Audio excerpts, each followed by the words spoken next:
Good morning class student. हम आज भारतीय दंड संहिता के अध्याय 4 धारा 76 से 106 तक सामान्य अपवाद के बारे में आपको बताएंगे। देखिए, सामान्य अपवाद है क्या? सामान्य नियम है यदि कोई विधि द्वारा दंडनीय कार्य करता है तो वह अपराध की श्रेणी में आता है। अब अपवाद किसे कहते हैं? आप विधि द्वारा दंडनीय कोई कार्य करेंगे फिर भी आपका कार्य अपराध की श्रेणी में नहीं आएगा, इसी को सामान्य अपवाद कहते हैं। अब जो कि भारतीय दंड संहिता की अध्याय 4 में 76 से लेकर के 95 तक सामान्य अपवाद के बारे में बताया गया है और 96 से लेकर के 106 तक प्राइवेट प्रतिरक्षा के अधिकार के बारे में बताया गया है। उत्तर प्रदेश सब इंस्पेक्टर की परीक्षा में आपको कानून विषय के रूप में एक शामिल किया गया है, जिसमें भारतीय दंड संहिता के भाग 4 से हर वर्ष प्रश्न पूछे जाते हैं और उसमें भी सबसे इंपॉर्टेंट आपका टॉपिक है 96 से लेकर के 106 तक, जिसमें प्राइवेट प्रतिरक्षा के अधिकार के बारे में बताया गया है। दोस्तों, अब आपको जानना आवश्यक है कि प्राइवेट का प्रतिरक्षा का अधिकार है क्या। प्राइवेट, जैसा कि आपसे नाम से स्पष्ट है, प्राइवेट प्रतिरक्षा, प्राइवेट माने होता है निजी, प्रतिरक्षा माने रक्षक। देखिए, कोई भी राज्य कितना भी सक्षम क्यों ना हो, कितना भी समृद्धशाली क्यों ना हो, अमेरिका, रूस, ब्रिटेन, हर व्यक्ति के शरीर और संपत्ति की रक्षा नहीं कर सकता, जबकि हर व्यक्ति के शरीर और संपत्ति की रक्षा करने का दायित्व राज्य के ऊपर है। तब राज्य हर व्यक्ति के शरीर और संपत्ति की रक्षा नहीं कर सकता, तो विधिक सीमाओं के अधीन रहते हुए, विधि की सीमाओं के अधीन रहते हुए राज्य ने हर नागरिक को यह अधिकार दिया, हर व्यक्ति को यह अधिकार दिया है, हर व्यक्ति को यह अधिकार दिया है कि वह विधिक सीमाओं के अधीन रहते हुए अपनी रक्षा स्वयं करे। इसे ही प्राइवेट प्रतिरक्षा का अधिकार कहते हैं। अब आपको मालूम हो गया होगा प्राइवेट प्रतिरक्षा का अधिकार है क्या और क्यों प्राप्त है। अब देखिए, अब आपको धारा जानना आवश्यक है कि क्या क्या प्रावधान 96 से 106 तक किया गया है। 96 में आपको जनरल चीजें बताई गई हैं कि कोई बात अपराध नहीं, कोई बात अपराध ही नहीं है जो प्राइवेट प्रतिरक्षा के अधिकार में प्रयोग की जाए। जनरल चीज देखिए, आपको बताएगी कोई बात अपराध ही नहीं है। जब अपराध नहीं तो दंड कैसा? दंड आपको नहीं, कोई बात अपराध नहीं जो प्राइवेट प्रतिरक्षा के अधिकार में प्रयोग की जाए। कानून धारा आपको बता दी गई। दूसरी धारा 97 कहती है ये शरीर और संपत्ति के दोनों के बारे में परिभाषित करती है कि शरीर, हर व्यक्ति को यह अधिकार है कि मानव शरीर को प्रभावित करने वाले अपराध, मानव शरीर को कौन कौन अपराध प्रभावित करते हैं। आपको मालूम होगा कि शरीर से संबंधित अपराध कौन से हैं। शरीर से संबंधित अपराध में हत्या, मानववध, हमला, बलात्संग, प्रकृति विरुद्ध यौन अपराध, घोर चोट, ये सारे मानव शरीर को प्रभावित करते हैं। तो इनके विरुद्ध प्राइवेट प्रतिरक्षा का अधिकार प्राप्त। अपने शरीर, अन्य व्यक्ति के शरीर, फिर अपनी संपत्ति, अन्य व्यक्ति की संपत्ति की क्या करें? रक्षा करें। संपत्ति के विरुद्ध प्राइवेट प्रतिरक्षा का अधिकार क्या है? संपत्ति के विरुद्ध, तो संपत्ति के विरुद्ध अधिकार आपके देखिए कौन कौन से अपराध हैं जो संपत्ति को प्रभावित करते हैं। जिसमें आपका आता है लूट, डकैती, जब संख्या अधिक बढ़ गई डकैती हो गई, फिर उसके बाद चोरी, ये न्यासभंग, ये सारी चीजें संपत्ति को प्रभावित करती हैं। तो आपको शरीर और 97 धारा में शरीर और संपत्ति के प्राइवेट प्रत्यक्ष अधिकार आपको प्राप्त है, अपने शरीर अन्य। दोस्तों अब 98 में क्या कहती है धारा? 98 में ये बताया गया है कि प्राइवेट प्रत्यक्ष अधिकार का प्रयोग इतना महान है, इतना ज्यादा विस्तृत है कि यहां तक पागल और अवैध शिशु के विरुद्ध भी प्राप्त है। यदि पागल आपके ऊपर अटैक करता है तो उसके विरुद्ध भी आप प्राइवेट प्रत्यक्ष अधिकार का प्रयोग कर सकते हैं, और यदि अवैध आपके ऊपर अटैक करता है तो इसके विरुद्ध भी आप प्राइवेट प्रत्यक्ष अधिकार का प्रयोग कर सकते हैं। जबकि दोस्तों आपको मालूम होगा कि पागल के द्वारा किया गया कार्य 84 की धारा आईपीसी की धारा 84 के अंतर्गत पागल यदि कोई अपराध करता है पागलपन के दौरान तो उसका कार्य अपराध की श्रेणी में नहीं आता। फिर भी हमको अपने प्राइवेट प्रत्यक्ष अधिकार पागल के विरुद्ध भी प्राप्त है। दूसरा आपका अवयस्क को भारतीय दंड संहिता की धारा 82 के अनुसार अवयस्क अपराध करने में सक्षम नहीं, इसे डाली कैपाक्स कहा जाता है। तो जब अवयस्क अपराध नहीं कर सकता और वो हमारे ऊपर अटैक करता है, फिर भी हमको इनके विरुद्ध प्राइवेट प्रत्यक्ष अधिकार प्राप्त है। दोस्तों अब आपको ये जान लेना आवश्यक कि प्राइवेट प्रत्यक्ष अधिकार का प्रयोग किन सीमाओं के अधीन रहते हुए किया जाएगा। कौन सी ऐसी सीमाएं हैं जिसके अधीन रह करके हम अपने अधिकार का प्रयोग करेंगे, प्राइवेट प्रत्यक्ष अधिकार का प्रयोग करेंगे। सीमाएं जान लेना आवश्यक है।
देखिए ये आपको 4 सीमाएं देंगे, इसके अधीन रहते हुए आप प्राइवेट प्रत्यक्ष अधिकार का प्रयोग करेंगे।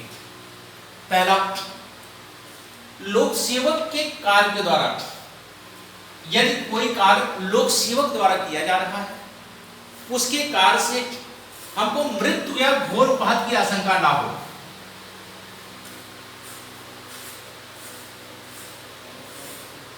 यदि कोई कार्य लोक सेवक द्वारा किया जा रहा है और उसके कार्य से मृत्यु और घोर उपहत की आशंका ना हो तो इसके विरुद्ध हम प्राइवेट प्रत्यक्ष अधिकार का प्रयोग नहीं कर सकते हैं, पहली सीमा। दूसरी सीमा, यदि कोई कार्य लोक सेवक के निर्देश से किया जा रहा है और उससे मृत्यु और घोर उपहत की आशंका नहीं होती, मतलब जैसे लोक सेवक कोई कार्य कर रहा है, हमको ये आशंका ना हो जाए कि हमको मार डालेगा या हमको घोर चोट पहुंचा देगा, अगर ऐसी शंका होती है तो आप उस पर हमला कर सकते हो, प्राइवेट प्रत्यक्ष अधिकार का प्रयोग कर सकते हो। तो ऐसा कार्य जो लोक सेवक द्वारा किया गया हो, मृत्यु घोर उपहत की आशंका ना हो तो हम प्राइवेट प्रत्यक्ष अधिकार का प्रयोग नहीं करेंगे। ऐसा कोई कार्य जो लोक सेवक के निर्देश से किया गया हो, यदि उसके विरुद्ध मृत्यु और घोर उपहत की आशंका हो ना हो, हम प्राइवेट प्रत्यक्ष अधिकार का प्रयोग नहीं करेंगे। उतना जितना आवश्यक है, प्राइवेट प्रत्यक्ष अधिकार उतना किया जाएगा जितना उसको रोकने के लिए आवश्यक। जैसे मैंने आपको बताया उदाहरण के माध्यम से, यदि कोई व्यक्ति आपको एक मुक्का मारता है तो आप उसको चाकू नहीं मारेंगे, क्योंकि मुक्के को रोकने के लिए लाठी डंडा कुछ भी पर्याप्त, तो उतना जितना रोकने के लिए आवश्यक। यदि चौथा, लोक अधिकारियों की सहायता मिल सकती है, यदि हमको पुलिस की सहायता मिल सकती है, तो हम प्राइवेट प्रत्यक्षक अधिकार का प्रयोग नहीं करेंगे। तब हम ऐसे प्राइवेट प्रत्यक्षक अधिकार का प्रयोग नहीं करेंगे। अब देखें प्राइवेट प्रत्यक्षक अधिकार में कौन सी ऐसी स्थिति है जिसमें हम मृत्यु पारित कर सकते हैं।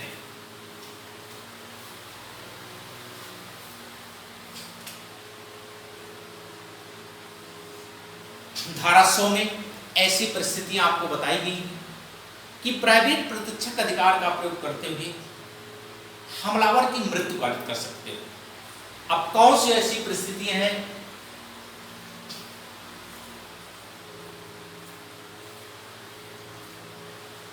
ऐसा हमला जिससे आपको यह आशंका हो कि हमले का परिणाम मृत्यु होगा, जैसे बंदूक लेकर दौड़ा लिया और आपको आशंका हो जाए हमको नहीं रोका तो हमारा मृत्यु कर देगा। ऐसा हमला जिससे आपको आशंका हो कि यह हमको घोर चोट पहुंचा देगा, घोर उपाधि, भाला भाला, जैसे आपको भाले से दौड़ा लिया, आपको आशंका है कि भाले से चोट चोट मुझे मारेगा या मुझे चोट लग पहुंचा देगा। तीसरा, बलात्संग करने के आशय से, आईपीसी की धारा 376, बलात्संग के आशय से यदि आपको आशंका हो, बलात्संग करने के आशय से आपके ऊपर हमला किया है, तो आप उसकी मृत्यु पारित कर सकते हो। चौथा, प्रकृति विरुद्ध यौन अपराध,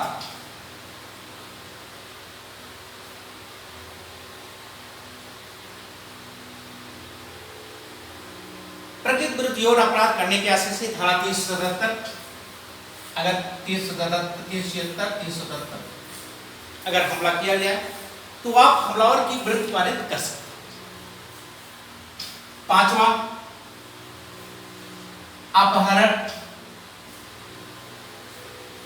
या व्यभिचारण, ध्यान दीजिएगा, अपहरण, व्यभिचारण, एब्डक्शन, किडनैपिंग, बच्चे को ले जाओगे बालचोर व्यभिचारण है, अपहरण किसी व्यक्ति को ले जाओगे। अगर इस आशय से आपके ऊपर हमला किया जाता है तो हमलावर की मृत्यु पारित की जा सकती है। अंतिम पांचवा,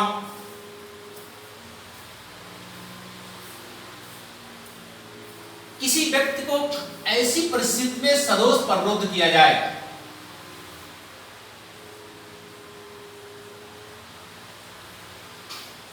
सदोष प्रवृत्त मतलब क्या होता है? किसी व्यक्ति को एक निर्जन स्थान पर ले जाकर कहीं बंद कर दिया जाए, प्रवृत्त कर दिया जाए कि वह लोक अधिकारियों की सहायता नहीं प्राप्त कर सकता, वह लोक अधिकारियों की सहायता नहीं प्राप्त कर सकता।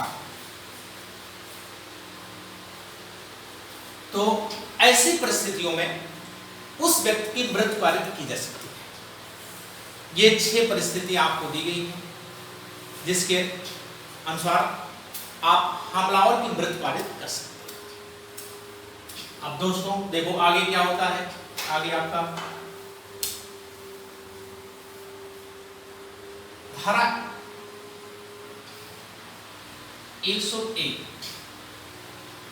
ये बताती है, धारा 101 बताया गया है कि यदि परिस्थितियां 100 वाली हैं, यदि परिस्थितियां आपकी 100 वाली हैं तो ऐसी परिस्थितियों में हमलावर की मृत्यु पारित कर सकते हो, किंतु 100 वाली परिस्थितियां नहीं है तो उसे अन्य हानि की जा सकती है,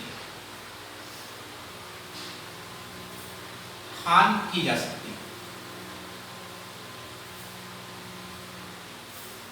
जैसे मैंने आपको बताया कि यदि ऐसा हमला आपको किया गया हो जिससे मृत्यु हो सकती है तो उसकी मृत्यु पारित कर सकते हो, घोर चोट हो सकती है तो घोर चोट कर सकते हो।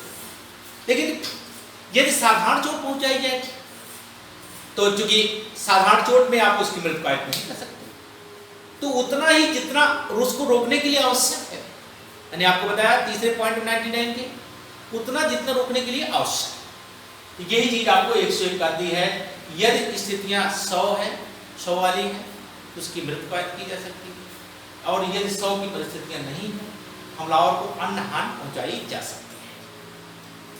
आगे देखते हैं 102।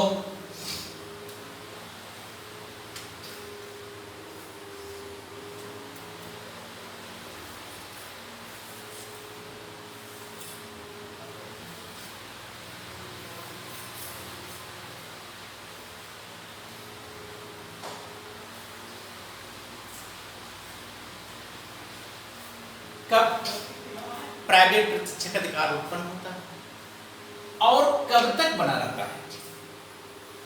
देखिए दोस्तों, जब आपको आशंका शुरू हो जाए, ऐसी परिस्थितियां विद्यमान हो कि मुझे प्राइवेट प्रत्यक्ष अधिकार प्रयोग करना चाहिए, तब आपका प्राइवेट प्रत्यक्ष अधिकार उत्पन्न हो जाता है और जैसे ही तब तक बना रहता है जब तक आपको आशंका हो कि ऐसी परिस्थितियां हैं, तब तक बना रहता है।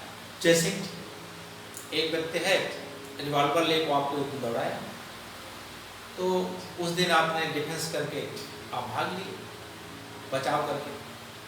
दूसरे दिन वो वैसे आपको आ गया, बिना रिवॉल्वर को वैसे आपसे आया, तो आपने अपने प्राइवेट डिफेंस अधिकार प्रयोग करने लगे।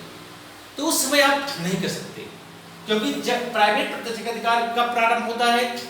जब आपको आशंका शुरू हो जाती है तब प्रारंभ हो जाता है और तब तक बना रहता है जब आशंका बनी रहती है। तो इतना आपको 102 तक आपको शरीर के विरुद्ध प्राइवेट प्रत्यक्ष अधिकार के बारे में बताया गया है। अब आपको चलते हैं 103 में बताया गया है शरीर संपत्ति के विरुद्ध प्राइवेट प्रत्यक्ष अधिकार का प्रयोग करते हुए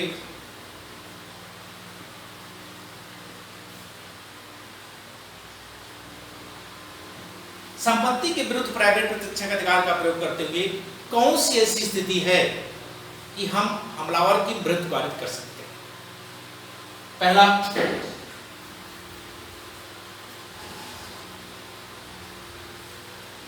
लूट। ऐसी कौन सी परिस्थिति हमलावर की संपत्ति के विरुद्ध प्रयोग कर सकते हैं? पहला लूट। लूट के अंतर्गत डकैती भी आती है। जैसे व्यक्तियों की संख्या 5 से अधिक हो जाए, डकैती हो जाएगी। दूसरा, रात्रों गृहभेदन।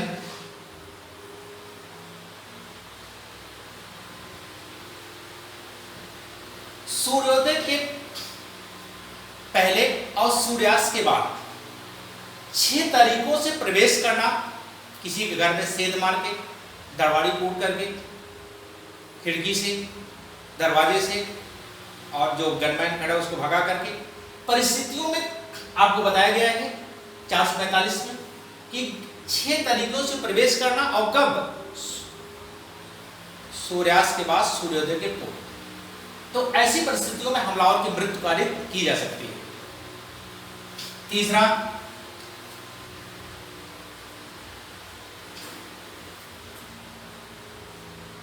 अग्नि द्वारा अरिष्ट।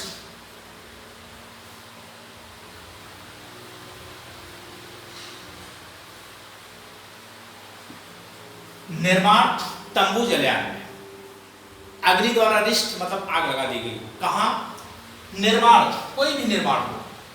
तंबू, पहले लोग तंबू में जब बीसी बनी थी तो लोग तंबू में रहते थे, जलाया। जो ऐसा स्थान जो मानव निवास के रूप में प्रयोग किया जाता हो, मनुष्य जिसमें रहते हो या जिसमें संपत्ति रखी जाती हो, ऐसी स्थितियों में हमलावर की मृत्यु पारित की जा सकती है। अगला पॉइंट,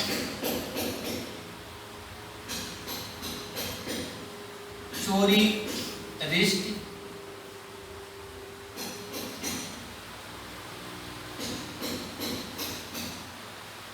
गृह अत्याचार। चोरी, रिश्त, गृह अत्याचार ऐसी परिस्थितियों में किया जाए जिससे यह आशंका हो जाए इसका परिणाम मृत्यु होगा या घोरपात होगा। तो ऐसी परिस्थितियों में संपत्ति के विरुद्ध प्राइवेट प्रत्यक्ष अधिकार का प्रयोग करते हुए हम उसकी मृत्यु पारित कर सकते हैं। 104 में बताया गया, धारा 104 बताया गया कि ऐसा कब प्रारंभ होता है, कब तक बना रहता है। तो जैसे जब ये 104 बताया गया, सॉरी 104 बताया गया कि मृत से भिन्न अन्य हानि कब की जा सकती है। तो जब धारा 103 में दी गई परिस्थितियां हैं तो उसकी विरुद्ध कार्य कर सकते हो, और 103 वाली नहीं है तो अन्य हानि की जा सकती है। 105 बताया गया है कि कब प्रारंभ होता है, कब ऐसा अधिकार प्रारंभ होता है, प्रारंभ, और कब तक बना रहता है।